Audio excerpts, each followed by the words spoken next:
تو وہاں اس آیت کے اندر اقام الصلاۃ و آت الزکاۃ سے جو ہے نا یہاں یہ یعنی فرائض کا پہلو ذکر کیا گیا، اور پھر اس کے بعد جو ہے نا حسن اخلاق جو ہے اس کا تذکرہ کیا، کہا کہ والموفون بعہدہم اذا عاہدوا والصابرون فی البأساء والضراء۔ تو یہاں پر جو ہے نا پھر انسان کے اخلاق کے یعنی حسن اخلاق کیا چیز ہے کہ انسان وعدہ کرے تو اس کو پورا کرے، مشکلات میں صبر کرے، جنگ کے معاملے میں جو ہے نا ثابت قدم رہے، تو یہ ساری باتیں جو ہیں اس آیت البر کے اندر آ گئیں۔ اور پھر اس کے بعد امام بخاری رحمۃ اللہ علیہ سورہ مومنون کی جو آیات لے کر آئے، اس میں بھی جو ہے نا امام بخاری رحمۃ اللہ علیہ نے فرمایا کہ وہاں پر انسان کی جو ہے نا وہ جو صفات ہیں اہل ایمان کی، ان کو وہاں پہ تذکرہ کیا۔ تو یہاں پر جو ہے نا امور ایمان میں جو پہلی حدیث یہ یعنی باب کے اندر جو پہلی حدیث لائی گئی، اس میں فرمایا کہ ایمان کے 60 سے اوپر شعبے ہیں،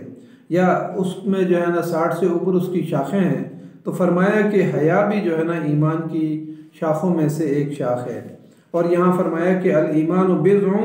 وستون شعبۃ۔ اس حدیث میں جو ہے نا ایمان کو ایک درخت کے ساتھ تشبیہ دی گئی، فرمایا کہ اس کی 60 سے اوپر شاخیں ہیں، اور ایک حدیث میں اس درخت کی جڑ کے بارے میں تذکرہ کیا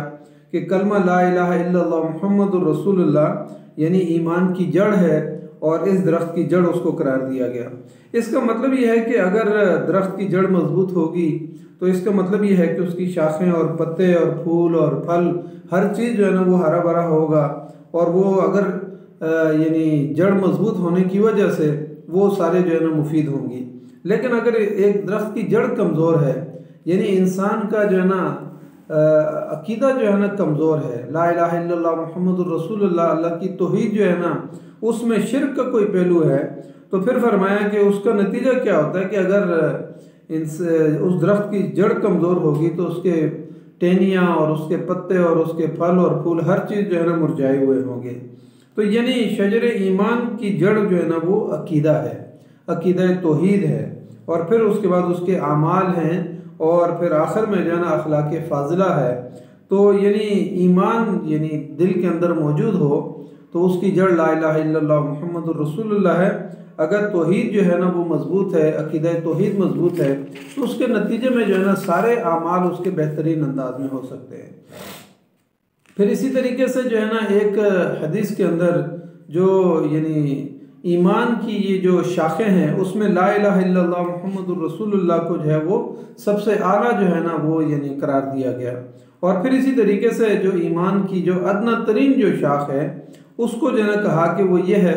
کہ راستے میں سے کوئی چیز پڑی ہوئی ہو، ایک انسان اس کو جو ہے نا اینٹ ہے، پتھر ہے یا کانٹے ہیں، ان کو راستے سے ہٹا دیتا ہے، جو انسانوں کو تکلیف دینے والی چیز ہے، تو یہ بھی ایمان کے حصوں میں سے ایک حصہ ہے۔ اس حدیث میں فرمایا کہ الایمان بضع وستون شعبۃ، کہ ایمان کی جو ہے نا 60 سے زیادہ شاخیں ہیں۔ تو امام ابن حبان رضی اللہ رحمۃ اللہ علیہ فرماتے ہیں کہ میں نے ایک دفعہ اس حدیث کے مطابق اس کے مطلب کو سمجھنے کی کوشش کی، اور میں نے حدیث میں سے جو ہے نا یعنی جتنی چیزیں بھی نیکی کی بیان ہوئی ہیں تو میں نے ان کو جو ہے نا گننا شروع کیا۔ تو جب میں نے ان کو اکٹھا کیا تو ان کی تعداد جو اس حدیث کے اندر بیان ہوئی اس سے کم تھی۔ پھر وہ کہتے ہیں کہ میں نے یعنی قرآن کے اندر سے جو ہے وہ سارے اعمال جن کے اوپر لفظ ایمان کا تذکرہ ہوا ہے تو میں نے ان کو گننا شروع کیا، تو پھر اس کی تعداد بھی جو ہے جو اس حدیث کے اندر بیان ہوئی ہے وہ کم تھی۔ پھر وہ کہتے ہیں کہ میں نے وہ تمام نیکیاں اور جن کے ساتھ ایمان کا تذکرہ ہوا ہے، قرآن اور حدیث دونوں میں سے جب ان کو میں نے جمع کیا اور اس میں سے مقررات اور جو مقرر چیزیں تھیں ان کو حذف کیا، تو یہ تعداد جو ہے 69 کے قریب پہنچ گئی، 69 ہو گئی۔ حافظ ابن حجر اسقلانی رحمۃ اللہ علیہ نے فرمایا کہ امور ایمان کو جو ہے نا اعمال انہوں نے جو ہے نا تقسیم کیا کہ یہ اعمال جو ہیں، انہوں نے کہا کہ کچھ جو ہے نا اعمال قلب ہیں، فرمایا کہ اسی طریقے سے جو ہے نا جو امور ایمان کے ساتھ چیزیں تعلق رکھتی ہیں تو کچھ اعمال ایسے ہیں کہ جو انسان کے دل کے ساتھ تعلق رکھتے ہیں، اور پھر فرمایا کہ کچھ اعمال جو ہے نا انسان کی زبان کے ساتھ تعلق رکھتے ہیں، اور فرمایا کہ کچھ اعمال جو ہے وہ بدن کے ساتھ تعلق رکھتے ہیں۔ یعنی 3 طرح کے اعمال کو انہوں نے تذکرہ کیا۔ پھر انہوں نے کہا کہ اعمال قلب جو ہیں وہ اس کی جو برانچ ہیں اور شعبے ہیں اور شاخیں ہیں وہ 24 ہیں۔ پھر فرمایا کہ اعمال لسان جو ہے، جو زبان کے ذریعے سے جو ہے نا چیزیں ہیں، تو کہا کہ اس کی 7 شاخیں ہیں، اور فرمایا کہ اعمال بدن جو ہے اس کے 38 شاخیں ہیں۔ تو انہوں نے کہا کہ ان کا مجموعہ جو ہے وہ 69 بنتا ہے۔ یعنی یہ حافظ ابن حجر عسقلانی رحمۃ اللہ علیہ نے اس کی بھی جو ہے نا یعنی شاخیں نکالی، اور وہ اعمال جو ہے نا ان کا انہوں نے تذکرہ کیا۔ اس حدیث میں ایمان کی 60 سے اوپر شاخوں کا تذکرہ ہوا، جبکہ مسلم شریف کی ایک حدیث میں حضرت ابو ہریرہ رضی اللہ تعالیٰ عنہ سے روایت ہے کہ نبی صلی اللہ علیہ وسلم نے فرمایا ایمان کی 70 سے اوپر شاخیں ہیں۔ یعنی وہاں پر جو تذکرہ ہوا وہ ایمان کی 70 سے اوپر کی شاخوں کا تذکرہ ہوا، جبکہ سنن ترمذی شریف میں حضرت عمارہ بن غزیہ سے ایک روایت ہے کہ نبی صلی اللہ علیہ وسلم نے فرمایا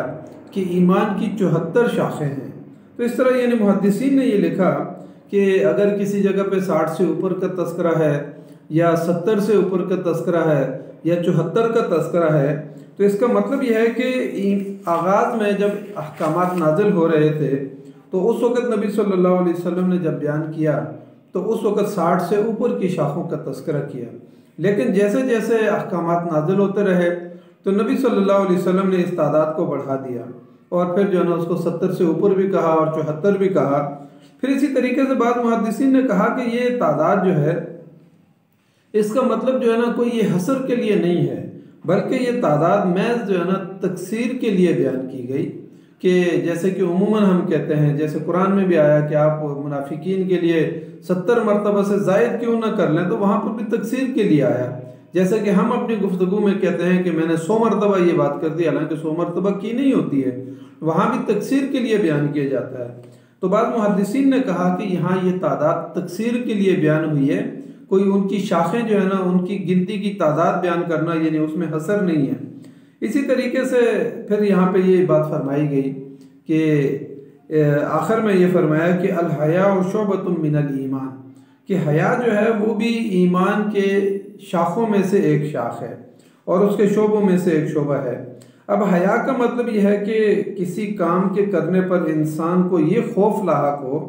کہ اس پہ لوگ مجھے ملامت کریں گے، اور پھر اسی طریقے سے اس کام کو کرنے میں انسان کے اندر انقباض اور طبیعت کے اندر جو ہے وہ یعنی گھٹن محسوس کرے۔ تو کہا کہ یہ دراصل حیا کی کیفیت موجود ہوتی ہے جس کی وجہ سے انسان یہ انقباض اور گھٹن محسوس کرتا ہے کسی کام کو کرنے میں، یا انسان یہ محسوس کرتا ہے کہ اس کام کے کرنے میں چونکہ اللہ نے اور اس کے رسول صلی اللہ علیہ وسلم نے مجھے منع کیا ہے، تو جب میں یہ کام کروں گا تو آخرت میں بھی ملامت ہوگی اور دنیا میں بھی انسان مجھے ملامت کریں گے۔ علامہ راغب اصفہانی رحمۃ اللہ علیہ نے فرمایا الحیاء انقباض النفس عن القباح وترکہ لذلک۔ انہوں نے کہا کہ انسان کا قباح اور برائی سے اجتناب کرنا اور دور رہنا دراصل یہ حیا کی وجہ سے ہوتا ہے، کہ ایک آدمی جو ہے نا کبھی جو یعنی برے کام ہیں اور معاشرے کے اندر جن کو برا سمجھا جاتا ہے اور جن کو نبی صلی اللہ علیہ وسلم نے برا کہا ہے، تو ایسی چیزوں سے اجتناب جو ہے وہ یعنی ان سے بچنا اور ان سے دور رہنا جو ہے یہ حیا کی وجہ سے ہوتا ہے۔ اس کا مطلب یہ ہے کہ جو شخص صاحب حیا ہوگا تو وہ اوامر کی پابندی کرے گا، یعنی جن کاموں کا اللہ نے اور اس کے پیغمبر صلی اللہ علیہ وسلم نے ہمیں کام کرنے کو حکم دیا ہے اس کو پابندی کے ساتھ وہ کرے گا، اور پھر فرمایا کہ تمام نواہی سے اجتناب کرے گا، یعنی جن کاموں سے نبی اکرم صلی اللہ علیہ وسلم نے اور اللہ تعالیٰ نے ہمیں منع کیا ہے تو ان کاموں سے وہ اجتناب کرے گا۔ ترمذی شریف میں اس کی ایک تفصیل بھی آئی ہے۔ ایک روایت میں حضرت عبداللہ بن مسعود رضی اللہ تعالیٰ عنہ نے فرمایا کہ آپ صلی اللہ علیہ وسلم نے فرمایا کہ اللہ تعالیٰ سے جس طرح حیا کرنے کا حق ہے اس طرح سے حیا کرو، نبی صلی اللہ علیہ وسلم نے یہ بات فرمائی۔ تو اس پر صحابہ اکرام نے فرمایا کہ اللہ کے رسول صلی اللہ علیہ وسلم اللہ کا شکر ہے کہ ہم حیا کرتے ہیں، اللہ سے حیا کرتے ہیں۔ تو نبی صلی اللہ علیہ وسلم نے فرمایا کہ یہاں حیا کا یہ مطلب نہیں ہے کہ بلکہ کہ بندہ اس سے شرم محسوس کرے، فرمایا کہ اس کا مطلب یہ ہے کہ انسان کے سر اور کان اور آنکھوں کی جو ہے نا وہ اس طریقے سے حفاظت کرے کہ جس کی وجہ سے انسان اللہ کی نافرمانی سے ان اعضاء کو بچائے، یعنی آنکھ کو، کان کو، زبان کو، ان تمام جو حواس ہیں ان کو انسان جو ہے نا برائی سے بچائے اور اللہ کی نافرمانی سے بچائے۔ تو یہ حیا کا یہاں مطلب یہ ہے۔ پھر نبی صلی اللہ علیہ وسلم نے فرمایا کہ اپنے پیٹ کو جو ہے نا اکل حرام سے بچائے، تو یہ اللہ سے حیا ہے۔ پھر فرمایا کہ اپنی شرمگاہ کو حرام کاموں سے بچائے، اور ساتھ ہی فرمایا کہ موت کو یاد رکھے اور اپنی ہڈیوں کو بوسیدہ ہونے والے مرحلے کو جو ہے نا وہ یاد رکھے کہ انسان کے جسم کی تر و تازگی جو ہے نا یہ باقی نہیں رہے گی، بلکہ یہ ہڈیاں بوسیدہ ہو جائیں گی۔ تو فرمایا کہ جو آدمی اپنی آخرت کو جو ہے نا اپنا مقصود سمجھتا ہے تو وہ دنیا کی زیب و زینت کو اور زیبائش کو ترک کر دے، اور فرمایا کہ جو آدمی یہ کام کرے گا در حقیقت وہ اللہ سے حیا کا حق ادا کرتا ہے، یعنی جو اوامر ہیں ان کے اوپر عمل کرنا، اور جو نواہی ہیں ان سے اپنے اعضاء کو، اپنے پیٹ کو، اپنی آنکھوں کو، کانوں کو، اپنے پاؤں کو، اپنے ہاتھوں کو ان کاموں سے بچا کے رکھنا، دراصل یہ حقیقی معنوں میں حیا ہے۔ اسی طریقے سے ایک حدیث کے اندر اور بھی آیا کہ انسان کے اندر حیا ہوتی ہے تو وہ نیکیوں کی طرف بڑھتا ہے اور برائیوں سے بچتا ہے، اور نبی صلی اللہ علیہ وسلم نے فرمایا کہ جب کسی انسان کے اندر سے یہ حیا ختم ہو جاتی ہے تو فَصْنَ مَا شِئْتَ، کہا کہ اِذَا فَاتَكَ الْحَيَاءُ فَصْنَ مَا شِئْتَ، کہ جب انسان کے اندر سے حیا ختم ہو جاتی ہے تو پھر اس کی مرضی ہے جو کچھ وہ کرے۔ آج ہمارے معاشرے کے اندر بھی ہمارا میڈیا، ہمارے اخبارات، ہمارا معاشرہ جو ہے وہ انسان کے اندر سے حیا کو ختم کرنے میں لگا ہوا ہے، ہمارا سوشل میڈیا۔ لیکن ہمیں چاہیے کہ ہم نبی اکرم صلی اللہ علیہ وسلم کی تعلیمات کے اوپر عمل کرنے والے ہوں،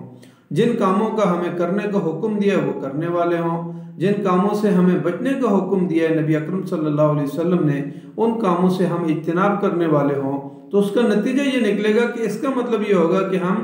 صحیح معنوں میں اللہ سے حیا کرنے والے ہیں، انسانوں سے حیا کرنے والے ہیں، نبی اکرم صلی اللہ علیہ وسلم سے حیا کرنے والے ہیں، کیونکہ ہم سب کو مر کے اللہ کے پاس جانا ہے۔ اس لیے ضرورت اس بات کی ہے کہ نبی اکرم صلی اللہ علیہ وسلم کی تعلیمات کے اوپر عمل کریں، اور پھر اس حیا کا جو اعلیٰ درجہ ہے اور ایمان کے شعبوں میں سے جو اعلیٰ شعبہ ہے وہ کلمہ لا الہ الا اللہ محمد الرسول اللہ کو قرار دیا، اور سب سے کم تر چیز یہ ہے کہ راستے میں چلتے ہوئے جو ہے نا آپ دیکھیں کہ کوئی چیز ہے جو انسان کی گاڑی کو نقصان پہنچا سکتی ہے، انسان کو تکلیف دے سکتی ہے، راستے میں پانی ہے، گندگی ہے، کوئی اینٹ روڑا ہے یا پھر اس طرح کوئی کانٹا ہے تو اس کو اٹھا کے سائڈ پہ کر دینا، دراصل یہ ایمان کے ادنا ترین درجوں میں سے، شعبوں میں سے ادنا ترین جو ہے نا یہ شعبہ ہے کہ اللہ تعالی ہمیں اس بات پر عمل کرنے کی توفیق عطا فرمائے کہ ہم معاشرے کو